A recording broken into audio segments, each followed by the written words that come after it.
21 अक्टूबर 2025 का दिन जापान के इतिहास में हमेशा याद रखा जाएगा, क्योंकि इस दिन जापान को अपनी पहली महिला प्रधानमंत्री मिल गई है। 64 साल की साने ताकाईजी ने देश की बागडोर अपने हाथ में ले ली है। इससे पहले ये पद शिगेरो इशिबा के पास था। ताकाईजी की जीत को जापान में एक ऐतिहासिक पल माना जा रहा है। भारत के प्रधानमंत्री नरेंद्र मोदी ने भी उन्हें सोशल मीडिया प्लेटफॉर्म एक्स पर बधाई दी और लिखा, साने ताकाईजी, जापान के प्रधानमंत्री के रूप में आपके चुनाव पर हार्दिक बधाई। मैं भारत जापान की साझेदारी को और मजबूत करने के लिए आपके साथ काम करने को उत्सुक हूँ। पीएम मोदी ने कहा कि भारत और जापान के बीच बढ़ती दोस्ती एशिया और पूरी दुनिया में शांति और स्थिरता लाने में मदद करेगी।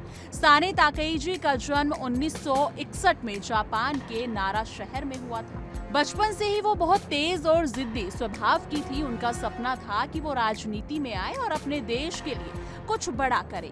उन्होंने कंसाई यूनिवर्सिटी से पढ़ाई की और बाद में अमेरिका की मशहूर हार्वर्ड यूनिवर्सिटी से ट्रेनिंग ली। राजनीति में आने से पहले वो रेडियो पर काम करती थी और वहां से ही उनकी लोकप्रियता बढ़ी।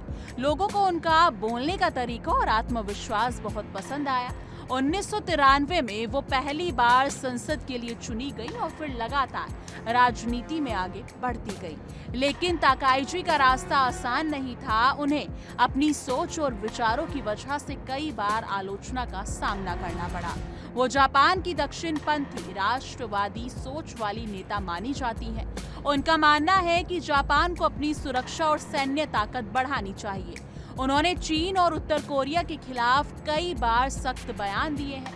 ताकाईजी का नाम तब चर्चा में आया जब उन्होंने एक विवादित मंदिर यासुकुनी श्राइन में जाकर श्रद्धांजलि दी थी। इस मंदिर में उन सैनिकों के नाम दर्ज हैं जिन्हें द्वितीय विश्व युद्ध में अपराधी माना गया था। जी हाँ, इसके बावजूद ताकाईजी ने कहा कि उन्होंने ये श्रद्धांजलि देश के लिए दी है, ना कि युद्ध अपराधियों के लिए।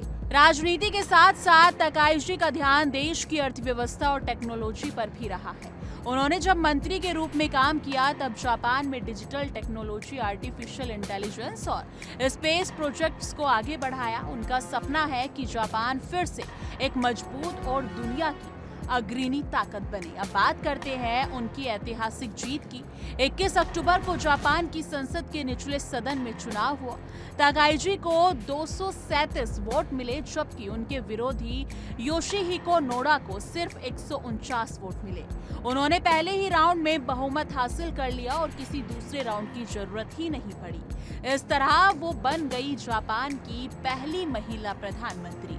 पूरे देश में इस खबर का स्वागत हुआ। जी हाँ, जापानी मीडिया ने इसे नई शुरुआत बताया।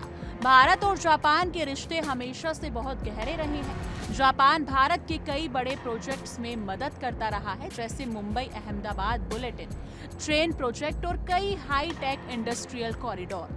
ताकाईजी के प्रधानमंत्री बनने से उम्मीद है कि भारत और जापान की दोस्ती और मजबूत होगी। खुद ताकाईजी ने कहा कि भारत उनके लिए भरोसेमंद साझेदार है और वो पीएम मोदी के साथ मिलकर एशिया में विकास और स्थिरता के लिए काम करना चाहती है। लेकिन ताकाईजी के सामने कई बड़ी चुनौतियां भी हैं। जापान की अर्थव्यवस्था कई सालों से धीमी चल रही है, महंगाई बढ़ रही है और आबादी कम हो रही है। युवा पीढ़ी राजनीति से दूर जा रही है। ताकाईजी को इन सब समस्याओं से निपटना होगा। इसके अलावा उनकी अपनी पार्टी लिबरल डेमोक्रेटिक पार्टी में भी कई मतभेद हैं, जिन्हें दूर करके पार्टी को एकजुट रखना उनकी जिम्मेदारी होगी। विदेश नीति के मोर्चे पर भी ताकाईजी के सामने बड़ी चुनौती है। चीन और उत्तर कोरिया जैसे पड़ोसी देशों से जापान के रिश्ते अच्छे नहीं हैं।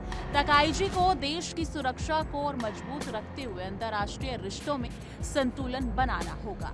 जापान की जनता अब ताकाईजी से बहुत उम्मीदें लगाए बैठी है, खासकर महिलाएं, क्योंकि उनके लिए ताकाईजी उम्मीद की किरण है। जापान की राजनीति में महिलाओं की संख्या बहुत कम रही है, लेकिन ताकाईजी ने दिखा दिया कि अगर हिम्मत और आत्मविश्वास हो तो कोई भी मंजिल दूर नहीं। अगर वो आने वाले सालों में देश की अर्थव्यवस्था को पटरी पर ला पाई और जापान की छवि को मजबूत बना पाई तो वो देश की सबसे प्रभावशाली प्रधानमंत्री साबित हो सकती है। आज पूरी पूरी दुनिया साने ताकाईजी की ओर देख रही है। उन्होंने न सिर्फ जापान के इतिहास में नया अध्याय जोड़ा है, बल्कि पूरी दुनिया को ये संदेश दिया है कि महिलाएं भी क्षेत्र में इतिहास रच सकती हैं। अब देखना ये है कि क्या ताकाईजी अपने विजन स्ट्रॉन्ग जापान को हकीकत में बदल पाएंगी या नहीं।